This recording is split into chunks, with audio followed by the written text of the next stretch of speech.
Bismillah wassalatu wassalamu ala rasulillah amma ba'd. Assalamu alaikum warahmatullahi ta'ala wabarakatuh. Ang lahat ng papuri ay para lamang kay Allah subhanahu wa ta'ala at naway ang kanyang gantimpala, pagpapala ay mapasa kay Propeta Muhammad sallallahu alaihi wasallam, sa kanyang mga kasamahan, pamilya at sa lahat ng sumunod sa kanyang yapak. Ako ay sumasaksi na walang ibang Diyos na dapat sambahin maliban si Allah subhanahu wa ta'ala, at ako ay sumasaksi na si Muhammad sallallahu alaihi wasallam at alipin at sugo ni Allah subhanahu wa ta'ala.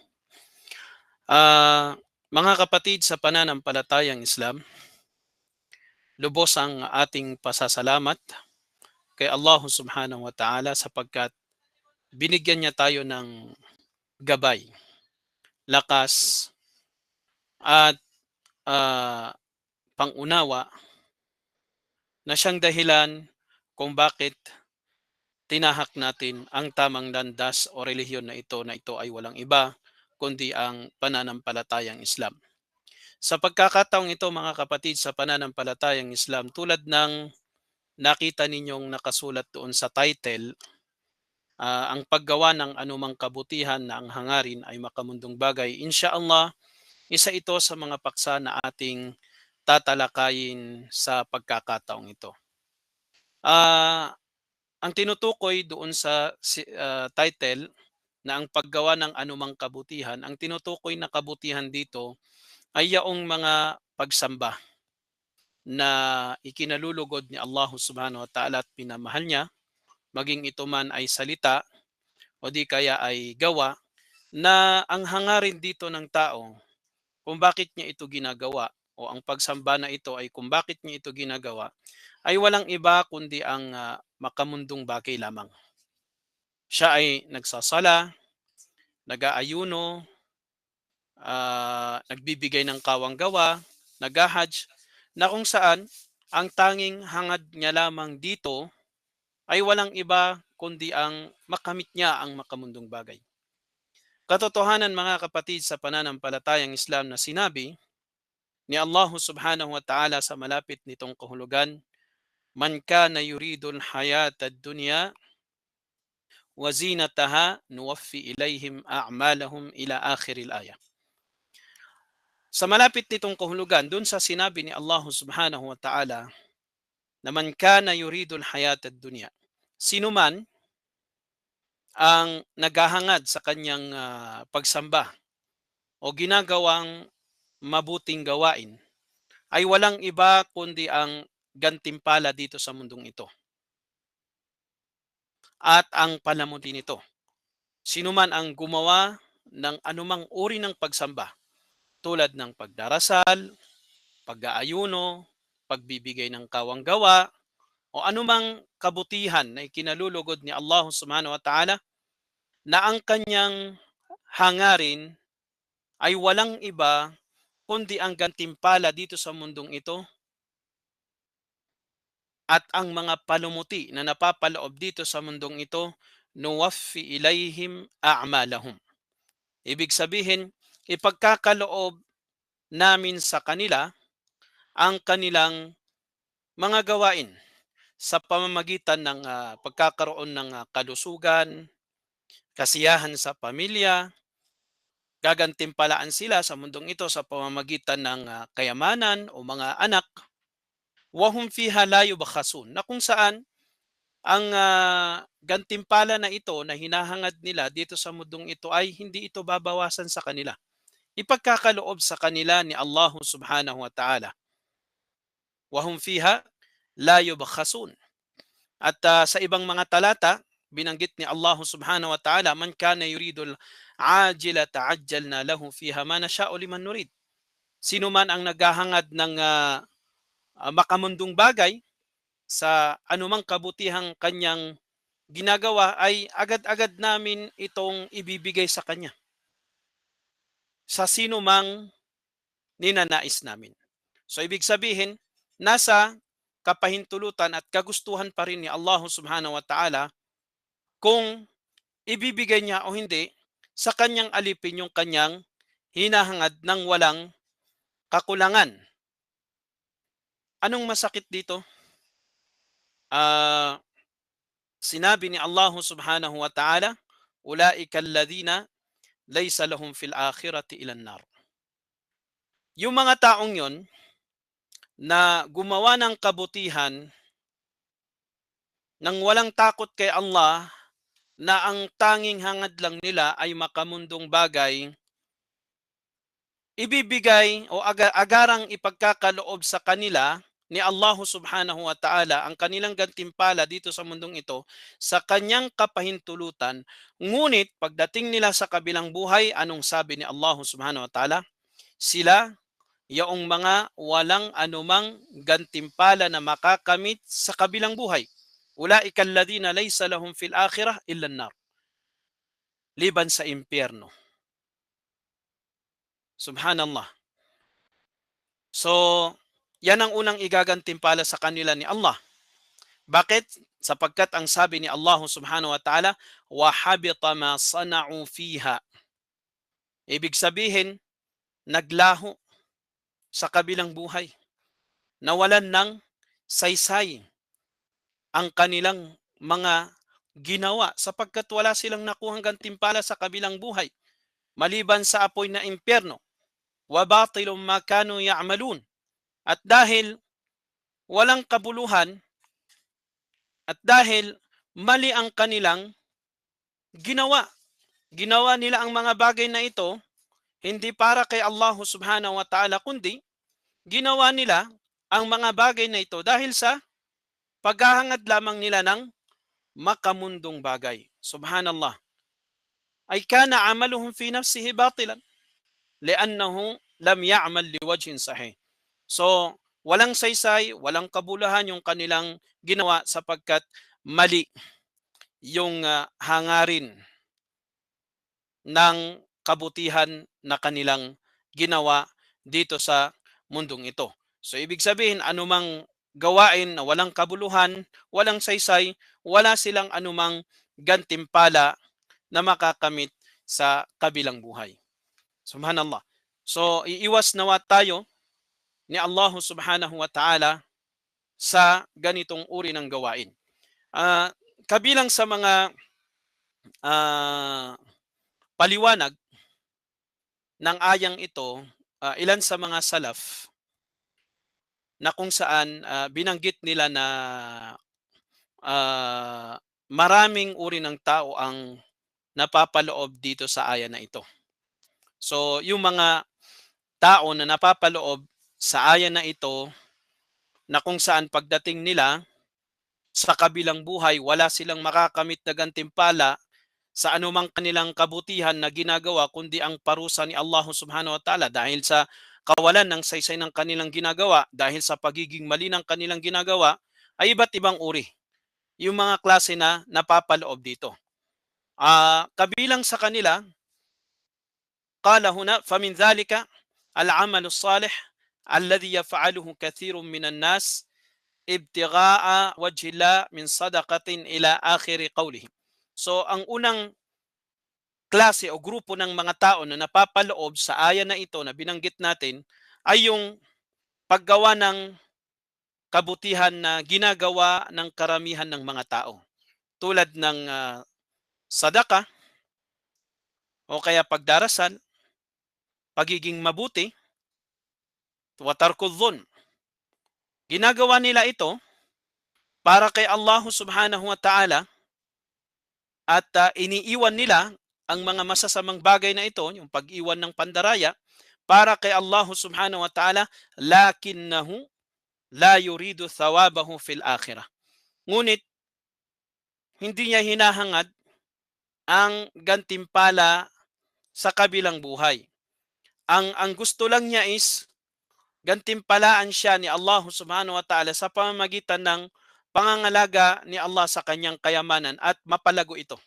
So ibig sabihin, kaya ka nagsasala, kaya ka nagbibigay ng sadaka, ang tanging hangarin mo lamang ay upang manatili sa iyo yung kayamanan mo at mas lalo itong lumago at upang mapangalagaan ang pamilya mo, mapangalaga ng iyong kalusugan at manatili sa iyo ang mga biyaya na ito sa iyo ni Allah subhanahu wa ta'ala para hindi mawala. Pero wala siyang paghahangad doon sa kabutihan na kanyang ginagawa na siya ay gantimpalaan sa kabilang buhay at upang siya ay makaligtas mula sa parusa sa impyerno. So, sabi rito, fahadha yu'ta thawabu amalihi fid dunya. So, yung ganitong uri ng tao ay ibibigay sa kanya ang gantimpala na hinahangad niya dito sa mundong ito, walaysa lahu fil akhirati min nasib. Subhanallah. Ngunit wala siyang gantimpala sa kabilang buhay. Napakagandang hangarin, napakagandang intensyon na kung saan ang masakit nga lang, maraming mga tao, ito talaga yung intensyon nila. Kaya sila nagbibigay ng sadaka kasi naniniwala sila dun sa sinabi ni Allah na mathalul ladhina yunfiquna amwalahum fi sabilillah kamathali habbatin anbatat sab'a sanabil. So ang katulad ng mga taong nagbibigay ng kawang-gawa sa landas ni Allah subhanahu wa ta'ala ay katulad ng isang buto na nagkaroon ng tumubo at nagkaroon ng 7 branches. Na sa bawat branches nito ay sanga ay mayroong 100 butil. So 700 times. So ang problema nga lang, yun lang yung hinahangad nila. Pero wala silang hinahangad na nagantimpala sa kabilang buhay. Anong resulta nito? Walang gantimpala sa kabilang buhay. Wala silang makakamit. So yan yung unang klase ng mga tao. Pangalawang klase na kabilang sa mga kabilang sa aya na ito na binanggit natin, which is mas matindi, mas delikado kaysa doon sa una. At mas nakakatakot. Ito yung binanggit ni Mujahid na sinabi niya na kung saan gumagawa siya ng mga mabubuting gawain para kay Allah, ngunit ang kanyang hangarin ay pagpapakitang tao. Hindi siya naghahangad ng gantimpala sa kabilang buhay. Ang tanging hangad lamang niya ay yung mapuri siya ng mga tao. Riya.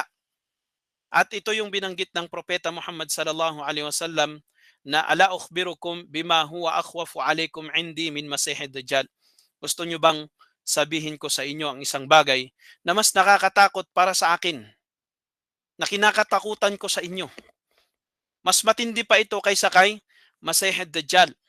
Sabi niya, asyirkul khafi. Yung nakatagong shirk, pagtatambal kay Allah. Ano yun? Sabi ng Propeta Muhammad sallallahu alaihi wasallam, yaqumur rajul fayusalli. Yaqumur rajul fayusalli fayuzayyinu salatahu lima yara min nazari rajulin. Subhanallah. So ano yung shirk na khafi na ito? Nakatagong shirk. Hindi natin masyadong napapansin. Ito yung magsasagawa ang isang tao ng pagdarasal at dahil may nakakakita sa kanyang mga tao, pinapaganda niya yung kanyang pagdarasal. Allahu Akbar. Mas nakakatakot ito. Itong pangalawang klase kaysa dun sa una. At alam naman natin na ang ganitong uri ng gawain na gumagawa ka ng kabutihan na ang hangarin mo ay upang mapuri ka lang ng mga tao, pagpapakitang tao yung ginagawa mo, yan ay walang saysay na gawain at pasok ito doon sa binanggit ni Allah subhanahu wa ta'ala doon sa aya kanina na sinabi natin. Sinabi ni Allah subhanahu wa ta'ala sa hadith Qudsi, ana aghna syuraka ani syirk man amila amalan ashraka fihi ma'iya ghairi taraktuhu wa syirka. So, sinabi ni Allah sa malapit nitong kahulugan doon sa hadith al-Qudsi, ako ang pinakamayaman pagdating sa pagtatambal. Wala akong anumang pangangailangan pagdating sa pagtatambal. Sino man ang gumawa ng anumang uri ng gawain o pagsamba na ipinagtambal niya ako rito, ay iiwanan ko siya kasama nung ipinagtambal niya sa akin. Kaya nga sa kabilang buhay, pupunta yung tao kay Allah subhanahu wa ta'ala para hingin yung kanyang gantimpala doon sa kabutihan na kanyang ginagawa. Anong sasabihin sa kanya? pumunta ka doon sa ipinagtambal mo sa akin at doon mo sa kanya kunin yung gantimpala mo. Subhanallah. Taraktuhu wa syirka. Iiwanan siya ni Allah kasama nung kanyang ipinagtatambal. So doon mo kukunin sa kabilang buhay, doon sa ipinagtatambal mo kay Allah, yung gantimpala mo. Kaya mag-ingat po tayo sa pagpapakitang tao. Pangatlong klase ng mga tao na pasok doon sa aya na binanggit natin kanina ay yung tao na gumagawa ng mga mabubuting gawain na ang tanging hangarin niya ay pera o kayamanan. Anong sabi rito? Mithla ay yahujja limalin ya'khudhu. Tulad ng isang taong nag-hajj dahil doon sa pera na kanyang makakamit. At hindi ito para kay Allah subhanahu wa ta'ala. Aw yuhajir lidunya yusibuha. O di kaya ay lilikas siya, pupunta siya sa mga lugar ng kapatid niyang Muslim, lilipat siya doon, aalis siya sa lugar ng mga walang pananampalataya, ngunit ang kanyang hangarin ay makamundong bagay. Tulad ng binanggit ng Propeta Muhammad sallallahu alaihi wasallam, man hajara lidunya aw imra'atin yankihuha fa hijratuhu ila ma hajara ilay. Sino man ang lumikas na ang kanyang hangarin ay walang iba kundi makamundong bagay lamang dahil dun sa babae na kanyang pakakasalan, yung kanyang paglikas ay doon sa kanyang hangarin na makamundong bagay. Makukuha niya yon ang gantimpala niya. So sabi rito, o kaya nakikibaka siya sa landas ni Allah. Pero ang hangarin naman niya ay yung ganima, yung makukuha niya na mga kayamanan mula doon sa mga walang pananampalataya. So, ganun din, kasali rin dito yung nag-aaral dahil doon sa madrasa na pag-aari ng kanyang pamilya. Kaya ka nag-aaral, nagsisikap ka ngayon dahil doon sa mamanahin mong madrasa sa mga pamilya mo. Yun yung hangarin mo eh. Kasi dahil doon sa udyok ng pamilya mo na kailangan mag-aral ka rin ng Islam para ikaw rin naman yung tatay rito na magiging mudir. Ikaw yung mamamahala rito pagkatapos natin. Alangan naman na ibigay natin sa ibang mga tao ito. So nag-aral ka dahil doon. Ang tanging hangarin mo lang ay upang may makapalit sa posisyon ng mga magulang mo doon sa madrasa. O di kaya ay upang merong papalit na mangangalaga doon sa madrasa na itinayo ng mga magulang mo. O di kaya nagsisikap ka halimbawa na mag-aral ng anumang kurso sa Islam para mapalitan mo yung posisyon ng tatay mo. Kung judge man siya sa Islam, para makuha mo na ikaw yung susunod na maging qadi. Allahu Akbar. So wala kang ibang intensyon maliban doon sa bagay na yun. O di kaya ay nag-aaral ka ng Quran, nagme-memorize ka ngayon ng Quran, at hindi ka nawawala sa sala. Lagi kang nandun. Kompleto yung 5 times a day prayer mo. Tulad ng karamihan sa mga sitwasyon ng mga tao, tulad ng sabi rito, yung mga taong ito ay kabilang din sila doon sa aya na yon. Pero sabi rito, wahaulay aaqalu minalladhina qablahum. Ngunit ang mga taong ito ay mas matalino kaysa yung pangalawang uri na binanggit natin sa kanila. Kasi sila, nagsisikap sila, gumagawa sila ng kabutihan dahil doon sa maslaha, kabutihan na makamundong bagay na makakamit nila. Hindi tulad nung naggumagawa ng kabutihan na ang tanging hangarin lamang nila ay pagpapakitang tao na wala naman silang makakamit na makamundong bagay kundi upang mapuri lang sila. So mas matalino itong pangatlong klase na ito. Dahil kahit papaano, ay meron silang hinihintay na makamundong bagay. Ngunit sabi rito, mas matalino yung pinakauna sa kanila. Mas matalino kaysa ito sa dalawang ito. Sapagkat yung pinakauna sa kanila, gumagawa sila ng gawain para kay Allah na ang hangarin nila ay upang mapangalagaan sila ni Allah, hindi mawala sa kanila ang kanilang kayamanan. Ngunit ano ang problema sa kanila? Wala silang iniisip na gantimpala sa kabilang buhay doon sa kanilang ginagawa. Okay, pang-apat na klase ng mga tao na binanggit na kabilang sa aya na ito ay yung mga tao na gumagawa ng mabuting gawain bilang pagsunod kay Allah, paghahangad ng gantimpala sa kabilang buhay, ngunit meron siyang ginagawa na nakakapagpalabas sa kanya sa relihiyong Islam. Tulad ng mga Hudyo at mga Nasara, Kristiyano. Kuminsan may nag-aayuno sila, 'di ba? Na ang hangarin nila dun sa pag-aayuno nila ay para kay Allah at para sa upang makamit nila ang gantimpala sa kabilang buhay. Ang problema, hindi tinatanggap ito sa kanila kasi sila ay nasa kalagayan ng kufr, kawalan ng pananampalataya. Tulad din ng mga tao na gumagawa ng malalaking uri ng pagtatambal kay Allah subhanahu wa ta'ala. Nagsasala sila 5 times a day para kay Allah. Ikhlas talaga. Sila ay mukhlis. At hinahangad nila ang gantimpala nila sa kabilang buhay. Nagsasala talaga sila. Pero anong ginagawa nila? Umiikot sila doon sa kubur ng isang awliya. At doon sila nagdudua, nananalangin, humihingi ng tulong. May halong shirk yung kanilang ginagawa. So wala pa rin kwenta yung mga bagay na kanilang ginagawa. At yung ganitong uri ng mga tao ay pasok pa rin doon sa verse na binanggit natin kanina. Na kung saan pagdating nila sa kabilang buhay, wala silang anumang gantimpala na kanilang makakamit liban sa parusa sa impyerno. At walang saysay yung kanilang gawain, ang kanilang gawain ay mali. At baqiya an yuqal, ito yung mga apat na uri ng mga tao na kung saan kabilang doon sa mga kabilang doon sa aya na binanggit natin kanina. So, paano naman, sabi rito, idha amila ar-rajul as-salawat al-khams wa zakat wa sawm.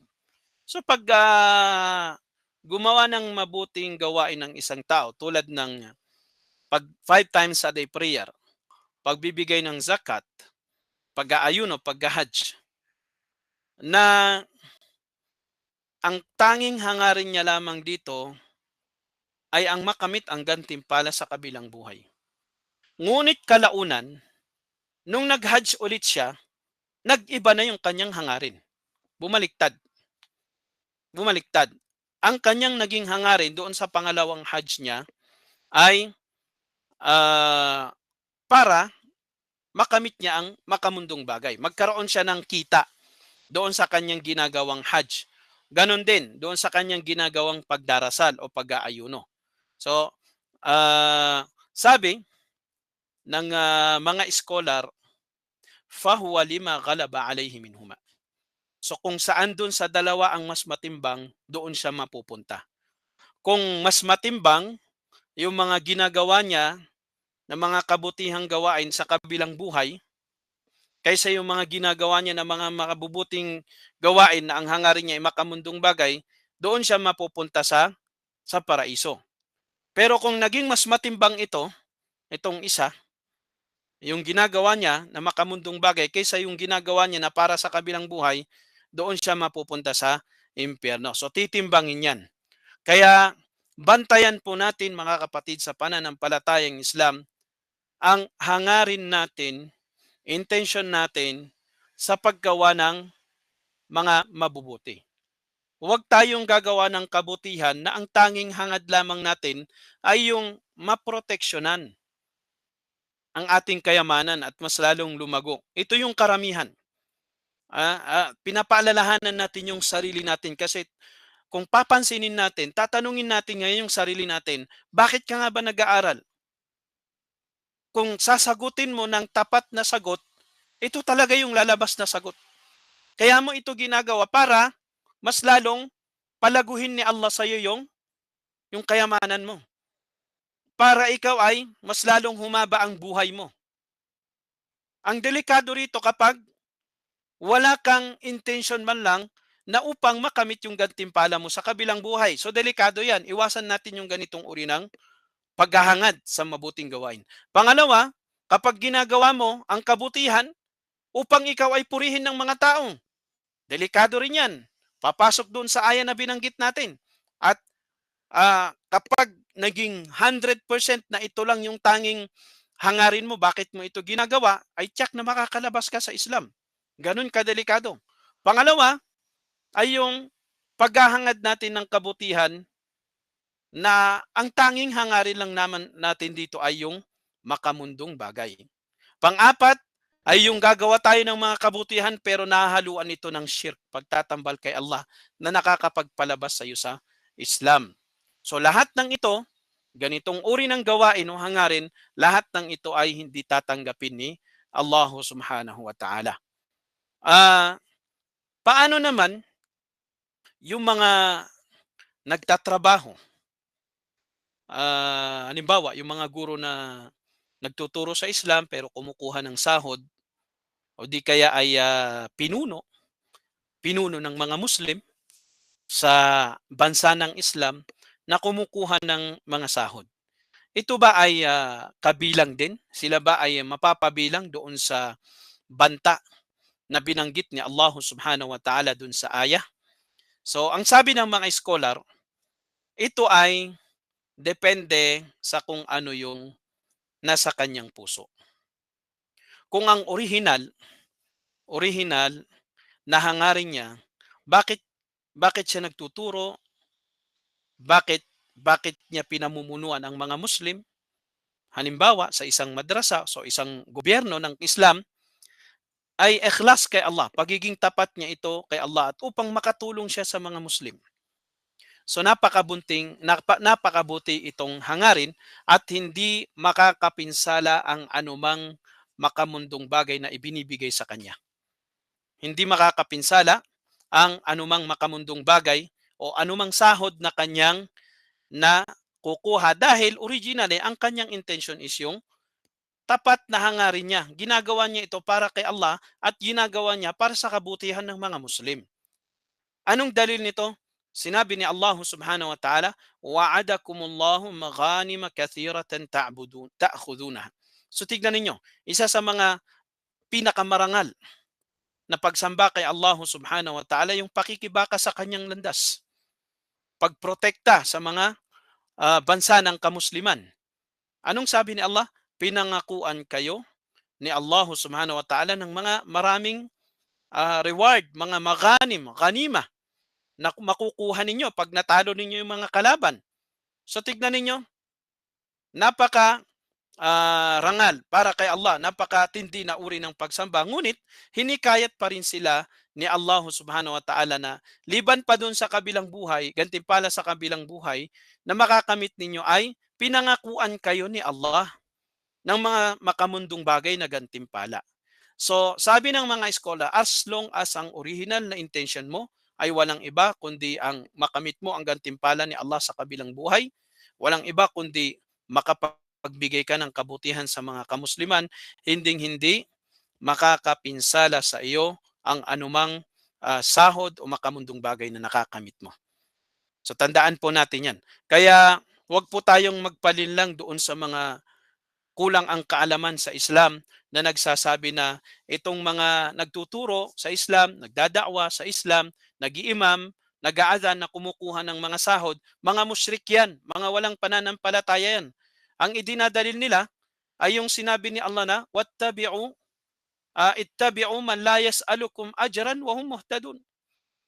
At sundin ninyo yung hindi humihingi sa inyo ng anumang gantimpala at sila ay nasa tamang landas. Dalil daw ito na hindi talaga pwedeng sa isang Muslim na kapag siya ay nagtuturo about sa Islam, siya ay nag-iimam, nag-aadhan, o di kaya ay pinuno ng mga Muslim na kumuha ng mga sahod o kaya nagdadaawa. Maling-mali po yun mga kapatid sa pananampalatayang Islam. Ang totoo, kung ang original na hangarin mo, kung bakit ka nagtuturo, ay walang iba kundi sa sahod lang. O kaya ang original na hangarin mo, kung bakit ka nag-aaral ngayon, halimbawa, sa maahad o anumang maahad na pinag-aaralan mo, ang original na intention mo ay para pag nakapagtapos ka, makakuha ka ng trabaho, makamit o kaya maging isa kang muazzin o kaya imam, na kung wala ang sahod na ito, hindi ka na mag-aaral ng mabuti, hindi mo na pagsisikapan ng paggawa ng kabutihan, doon papasok ang isang tao sa aya na binanggit ni Allah subhanahu wa ta'ala. Tulad nating mga duat. So dapat tandaan natin na bilang isang da'i, huwag mong hahayaan na ang siyang nagtutulak sa iyo kung bakit ka nagdadakwa ay dahil may hinahangad kang sahod doon. Na kung wala yung sahod na yun, hindi ka magdadakwa. Hindi mo tuturuan yung mga kapatid mong Muslim. Diyan na magkakaroon ng halal, problema, malaking problema sa hangarin ng isang tao na maaring maging dahilan na siya ay mapabilang doon sa aya na binanggit ni Allah subhanahu wa ta'ala na sinuman ang tao na gumawa ng kabutihan na ang tanging hangad lamang niya ay walang iba kundi ang gantimpala dito sa mundong ito, ulaika alladhina laysa lahum fil akhirati ilan nar. Sa kabilang buhay, ang mga taong ito ay wala silang anumang gantimpalang makakamit liban sa impyerno, wa habita ma sana'u fiha, at nawalan ng saysay ang anumang kanilang ginawa na kabutihan, wa batilum ma kanu ya'malun, sapagkat mali, walang kabuluhan ang kanilang mga ginagawa dahil hindi ito ah, tama. Mali yung kanilang intensyon. Hindi ito para kay Allah subhanahu wa ta'ala at para sa kabilang buhay. Sinabi rin ng Propeta Muhammad sallallahu alaihi wasallam, ta'isa abdud dinar. Ta'isa abdud dinar. Kasawian, sabi ng Propeta Muhammad sallallahu alaihi wasallam, sa alipin ng dinar, sa alipin ng ginto. Ta'isa abdud dirham. Kasawian, kaparusahan sa taong alipin ng pilak o yung dirham. Ta'isa abdul khamisa. Kasawian sa alipin ng damit na mayroong guhit-guhit, yung khamisa. Ta'isa abdul khamila. Kasawian sa taong alipin ng damit na malambot ang himulmul nito, yung balahibo nito.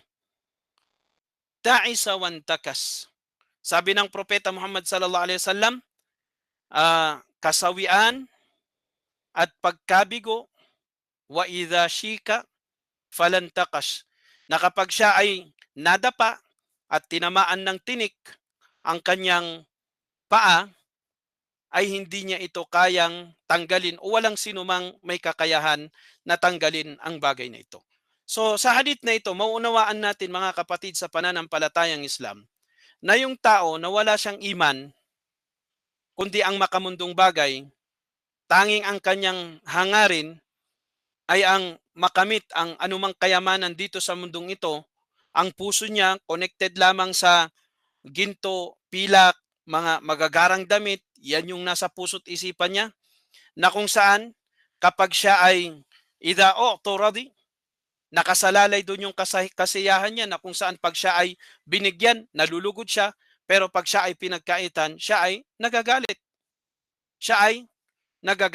So, ipinalangin ng Propeta Muhammad sallallahu alaihi wasallam nang hindi maganda yung tao na ang kasiyahan lang niya at galit niya ay nakasalalay kung bibigyan ba siya o hindi. Na kapag binigyan siya ni Allah ng biyaya o merong taong nagbigay sa kanya, nalulugod siya. Pero kapag hindi siya binigyan ni Allah ng makamundong bagay o walang sino mang nagbibigay sa kanya ng makamundong bagay, nagagalit siya. So nakasalalay yung kanyang kasiyahan at galit doon sa makamundong yun. So tinagurian ito ng Propeta Muhammad sallallahu alaihi wasallam na alipin ng ginto at pilak o anumang uri ng magagarang damit.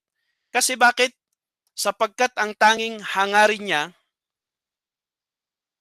sa kanyang ginagawa ay walang iba kundi makamundong bagay. Na yun lamang yung tangi niyang pinagsisikapan, na nalulugod siya at nagagalit siya para lamang dito. Anong sabi ng Propeta Muhammad sallallahu alaihi wasallam? Ta'isa wantakas. Yung ganitong uri ng tao ay kasawian para sa kanya at pagkabigo. Wa idha shika falantakas. Na kapag siya ay nadapa at natinik, hindi niya kaya itong tanggalin. Walang sino mang makakaahon nito sa kanya. Ibig sabihin yung taong walang iman kundi makamundong bagay lang yung kanyang nasa puso, Kaunting pagsubok lang, kaunting pagsubok lang ang tumama sa kanya, hindi niya kaya itong lampasan. Subhanallah. Ang sabi ni At-Tayyibi, yung tao na ganito ang kanyang pagkatao, sabi niya, kapag siya ay tinamaan ng pagsubok, walang naaawa sa kanya.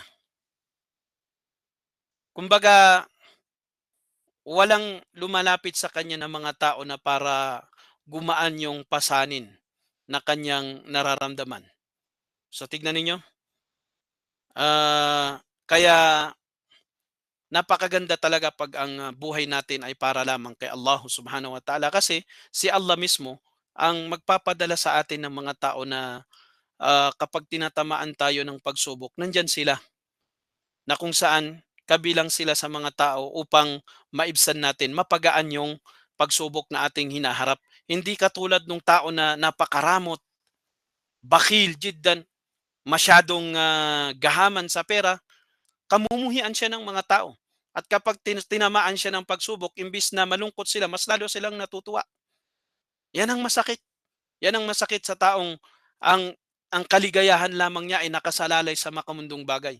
Na kung bibigyan siya ng mga tao, natutuwa siya, ngunit pag hindi siya binigyan, hindi siya natutuwa. Kaya iwasan po natin, mga kapatid, sa pananampalatayang Islam, na maging alipin tayo ng makamundong bagay. Kasi kabilang din yan sa mga tao na walang makukuhang gantimpala sa kabilang buhay, sapagkat nagpapakaalipin sila, nagpapakamatay sila dahil lamang sa makamundong bagay. Hindi nila ito ginagawa para kay Allah Subhanahu wa Ta'ala. Hindi nila ito ginagawa para kay Allah Subhanahu wa Ta'ala. So yung mga bagay na pinagsisikapan natin, dalawang klase lang naman yan eh. Mga bagay na kailangan natin. Tulad halimbawa ng pagkain, inumin, kailangan nating mag-asawa, kailangan nating magkaroon ng bahay. Yung mga bagay na ito, dapat hilingin natin ito kay Allah Subhanahu wa Ta'ala. So yung mga pera na dumarating sa atin, na pinagsisikapan natin, ginagamit natin ito tulad ng paggamit natin sa kabayo o anumang sasakyan na meron tayo. Ginagamit natin ito, kinakain natin ito, iniinom natin ito, dahil kailangan natin, necessity siya, na kung saan kay Allah natin ito hinihiling. Pangalawa ay yung mga bagay na hindi natin kailangan. Tandaan po natin, yung mga bagay na hindi mo kailangan, huwag mong iko-konekta ang puso mo sa mga bagay na ito. Kasi once na ikinonect mo, iniugnay mo yung puso mo sa mga bagay na ito, magiging alipin ka ng bagay na ito. At maaring dumating ang punto na ito na yung pinagkakatiwalaan mo, na kung wala ang bagay na ito, hindi mo na kayang mabuhay. Parang dito naiikot ang mundo mo. So wag mong paikutin ang mundo mo, ang buhay mo sa mga bagay na hindi mo naman ito kailangan. Tandaan po natin yan. Sapagkat pag ginawa mo yan, magiging kabilang ka doon sa ipinagdua ng Propeta Muhammad sallallahu alaihi wasallam, na mapapa sa kanya ang kabiguan, mapapa sa kanya ang kasawian. Sapagkat nagpaalipin siya doon sa makamundong bagay na ito. At bilang panghuli, sinabi ng Propeta Muhammad sallallahu alaihi wasallam, tuba li'abdin. Anong ibig sabihin ng tuba li'abdin? Yung tuba, may iba't ibang pagkakahulugan dito ang mga scholar. Sinabi nila na ang tuba ay pangalan sa paraiso. Meron din nagsabi na ito ay isang uri ng puno na kung saan ang laki nito ay 100 taon na iikutin. 100 taon ito lalakbayin. Subhanallah. Ganun kalaking puno.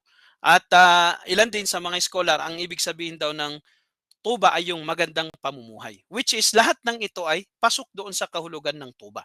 Ibig sabihin, sabi ng Propeta Muhammad sallallahu alaihi wasallam, magandang pamumuhay sa paraiso na naglalaman ng napakagandang klase ng puno sa isang tao, sa isang alipin ni Allah, akhadha bi'inani farasihi fi sabilillah.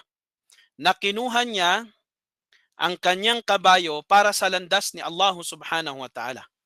Na ang kanyang buhok ay punong-puno ng alikabok. Ash'atha ra'suhu mughabbaratan kadama. Na ang kanyang paa ay punong-puno ng alikabok dahil sa pagiging abala niya, para sa landas ni Allah subhanahu wa ta'ala. In kana fil hirasati, kana fil hirasa. Kung doon siya ilagay sa pagbabantay, mananatili siya doon at gagampanan niya sa abot ng kanyang makakaya ang kanyang tungkulin.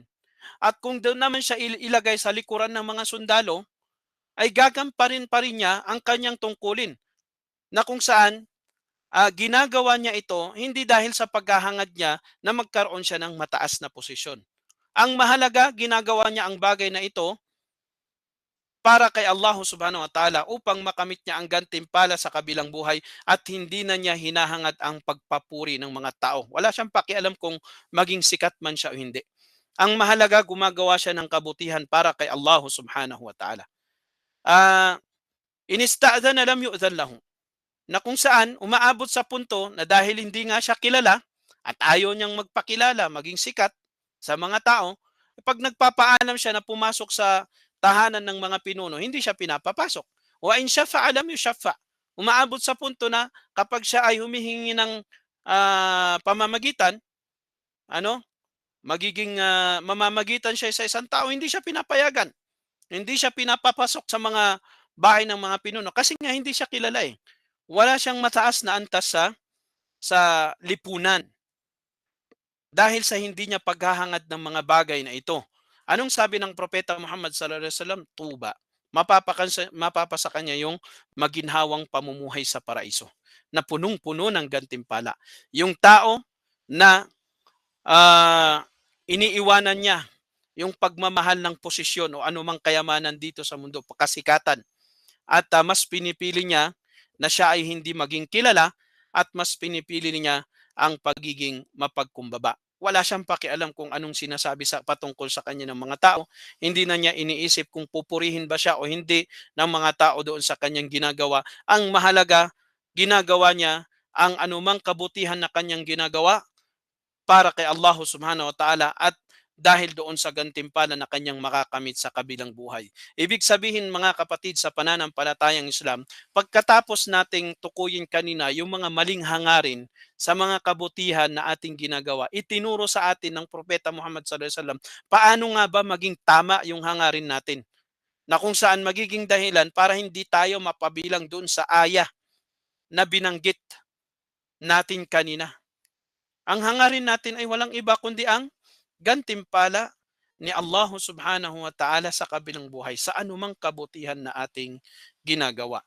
So bilang paalala mga kapatid sa pananampalatayang Islam, ang tanging makakapagligtas sa atin dito sa mundong ito mga kapatid sa pananampalatayang Islam ay yung pagsisikap natin na ayusin, ituwid ang ating puso. Lagi nating bantayan yung ating hangarin. Ano ba yung nagtutulak sa atin para gawin natin ang isang kabutihan?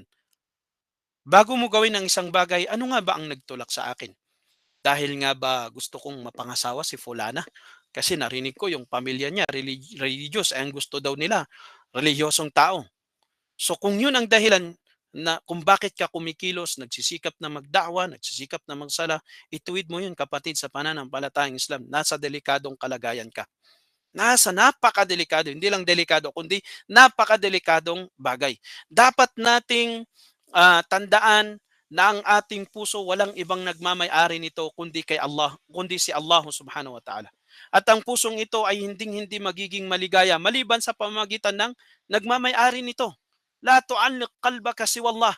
Wag mong iugnay ang puso mo sa kahit anumang bagay maliban kay Allah subhanahu wa ta'ala, li'anna man wajada Allah, wajada kulla shay. Sapagkat sino man ang matagpuan niya si Allah subhanahu wa ta'ala, ang kanyang puso ay walang iniisip, walang inaalala, maliban kay Allah subhanahu wa ta'ala ay natagpuan niya ang lahat ng bagay, lalong-lalo na ang kasiyahan dito sa mundong ito, lalong-lalo na sa kabilang buhay. Ma'alajtu shay'an ashadda alayya min niyyati li'annaha tanqalibu alayya. Walang pinakamahirap na bagay na aking ginamot na makakahigit pa ang hirap nito sa aking layunin sapagkat nag-iiba-iba ito. So, ganun po kahirap alagaan yung intention natin. Kaya nga, isa sa mga pinakaimportanteng bagay na dapat nating gawin at wag nating bibitawan kahit nakapagtapos na tayo sa pag-aaral ay yung pakikinig ng mga lecture tulad nito. yung laging pagbabasa, pagre-review. Kasi yan lamang yung tanging paraan para manatili tayo sa gabay. Hindi porket naging isa ka ng alim, isa ka ng scholar, nakapagtapos ka na sa isang madrasa, titigil ka na sa pagsasaliksik ng kaalaman. Hindi kapatid, huwag kang titigil. Magpatuloy ka sa pagsasaliksik mo ng kaalaman, magpatuloy ka sa pagdadakwa mo. Alagaan mo kung ano yung bagay na natutunan mo sa Islam. Huwag mong hayaang mawala ito sa pamamagitan ng pagiging bakante mo at hindi ka na nakikinig ng anumang aral patungkol sa Islam. Dahil kapag nawala ka sa landas na ito, mawawala ka sa gabay. Mawawala ka sa gabay, makakalimot ka. Tatamaan ka ng tinatawag na ghafla o yung pagkalimot. Tatamaan ka ng tinatawag na ghafla, yung pagkalimot na kung saan darating yung punto na makakalimutan mo na ang relihiyon mo at makakalimutan mo kung ano na talaga yung dahilan bakit ka nabubuhay dito sa mundong ito. Kaya hiningin nawa natin kay Allah Subhanahu wa Ta'ala na manatili sa ating gabay at ipaunawa sa atin ni Allah Subhanahu wa Ta'ala kung gaano kahalaga ang gabay na kung saan mapapanatili lamang natin ito sa pamamagitan ng pagsasaliksik ng kaalaman.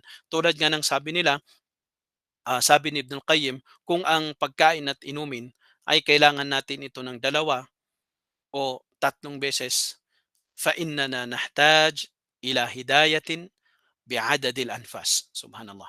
Katotohanan na yung pangangailangan natin sa gabay ay sa kung gaano karami yung hininga na lumalabas sa atin. Subhanallah. Gaano karami yung paghinga natin. Ganun natin kailangan yung gabay ni Allah Subhanahu wa Ta'ala. Kaya nga sa tuwing nagdarasal tayo, anong sinasabi natin? Ihdinas siratal mustaqim. Lagi natin itong binabanggit. Kaya lagi nating ipagdua kay Allah Subhanahu wa Ta'ala na naway gabayan niya tayo lagi sa lahat ng pagkakataon. Wallahu alam. Maraming maraming salamat po sa pag-invite niyo sa akin dito at hinihiling ko kay Allah Subhanahu wa Ta'ala na meron tayong natutunan na kaunting kaalaman sa bagay na ating tinalakay at naway maisabuhay natin ito ng buong puso natin. Naway naunawaan natin ang mga lecture na sinabi natin sa pagkakataong ito. Wallahu alam. Assalamu alaikum warahmatullahi ta'ala wabarakatuh. Waalaikumsalam warahmatullahi wabarakatuh. Subhanallah walhamdulillah, isa na namang malalim at malawak na kaalaman ang naibahagi sa atin ng ating tagapagsalita na si Sheikh Ustad Jama'il Usodan. Ya Sheikh, kung inyo pong mamarapatin, kayo po ba ay tumatanggap ng ilang mga katanungan mula sa ating tagapakinig? Sige lang po. Tanggap po ako ng mga 3 siguro na inshallah na mga katanungan. Ay, wala, Sheikh. Ngayon po ay binubuksan namin ang Q&A session. Sa nais pong magtanong mula sa mga kababaihan, paalala lang po na kung kayo ay may katanungan mula sa topic ni Sheikh Jama'il Usodan, ay pakiiwan na lang po sa may chat box. Naam. At sa mga kalalakihan naman po ay maaari nyo pong itaas ang inyong mga virtual hand upang magtanong kay Sheikh Jamail Usodan sa kanyang tupiko. Naam, falyatafaddalu ya ikhwati wa akhawati.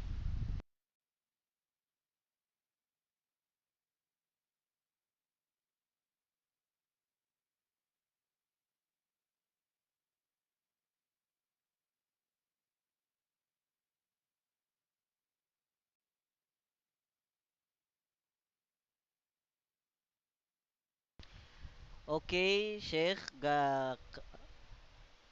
katanungan kay Emmanuel Isagaray. Falyatafaddal ya akh Emmanuel Isagaray, ang aming butihin na classmate sa online Al-Ma'arif. Falyatafaddal ya Emmanuel.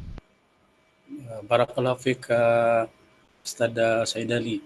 Assalamualaikum warahmatullahi wabarakatuh. Sheikh Ustad, um, Barakallahu fik. Ang tanong ko lang Ustad, wala bang masama kung halimbawa ang hahangarin mo kung gumagawa ka ng kabutihan, let's say for example, nagsasadaka ka, pero yung unang yung ang hangarin mo is kaluguran ni Allah Subhanahu wa Ta'ala, at the same time naghahangad ka rin ng halimbawa sa pagsasadaka, nalaman natin sa isang hadith na ito ay magpoproteksyon sa iyo laban sa sakuna or pagdadagdag ng kumbaga yaman, kung sabihin natin mula dun sa iyong mga yaman inshallah subhanahu wa ta'ala. Yun lang tanong ko, Sheikh. Jazakallah khair. Okay, so alhamdulillah, napakahalagang tanong 'yun.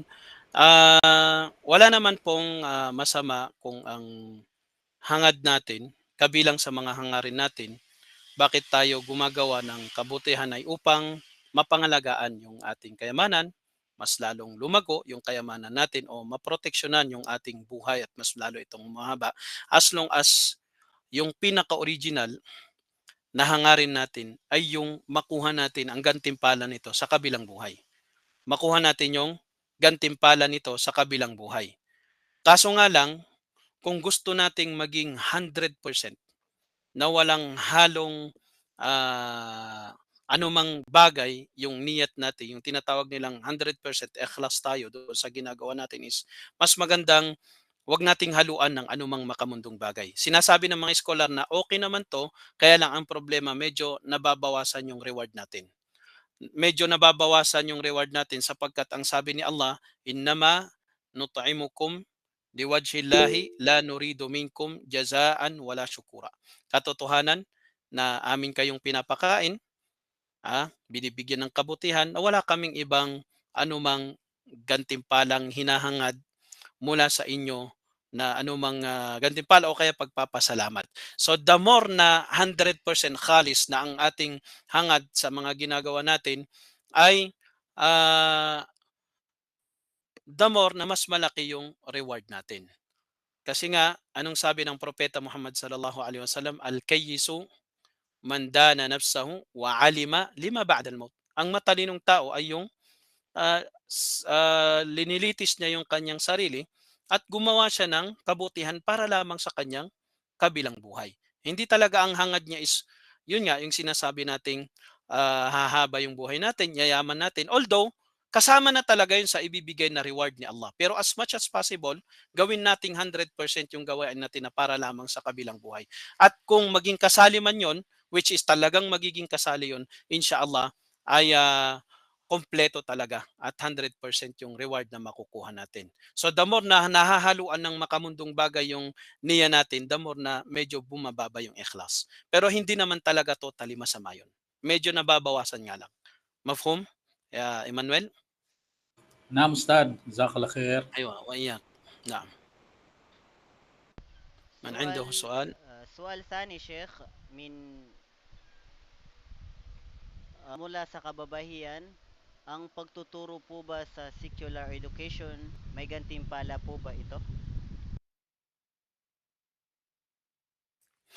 Ang lahat po ng mubah, ang lahat po ng ipinapahintulot ni Allah, kapag ginawa mo ito, walang reward at wala ring parusa. Maliban na lamang kung hahaluan mo ito ng mabuting intensyon. For example, nagtuturo ka ng secular para maiahon mo sa kamangmangan yung mga kapatid mong Muslim at ang bagay na yon ay kinalulugod ni Allah, so magkakaroon tayo ng reward sa bagay na yon. So haluan lang po natin ng mabuting hangarin. Mabuting hangarin na kung saan ang hangarin natin dito is makapagbahagi tayo ng kabutihan sa mga kapatid nating Muslim, makabutihan sa mga tao. So inshallah, dahil sa mabuting hangarin na yon ay magkakaroon tayo ng reward kay Allah subhanahu wa ta'ala. So sakalang tayo nagkakaroon na hindi nabibigyan ng reward pag ang layunin lang natin doon sa secular na pagtuturo natin is magkasahod tayo. Hindi ka naman parurusahan kung ang reward mo is dahil doon sa sahod kasi secular naman siya, hindi naman siya religious na gawain. Kabilang siya sa mga tinatawag nating mubah, ipinapahintulot na kung saan hindi ka gagantimpalaan kung gagawin mo ito, hindi ka parurusahan kung gagawin mo ito. Kailan ka gagantimpalaan? Kung meron kang mabuting hangarin sa kaya mo ito ginagawa. Naam, wallahu alam. Jazakillahu khairan. Meron po bang magtatanong mula sa kababaihan at sa mga kalalakihan? Inulit ko po, sa mga kalalakihan ay maaari po kayong magtaas ng virtual hand upang magtanong. At sa kababaihan ay maaari po kayong mag-iwan ng inyong katanungan mula sa chat box.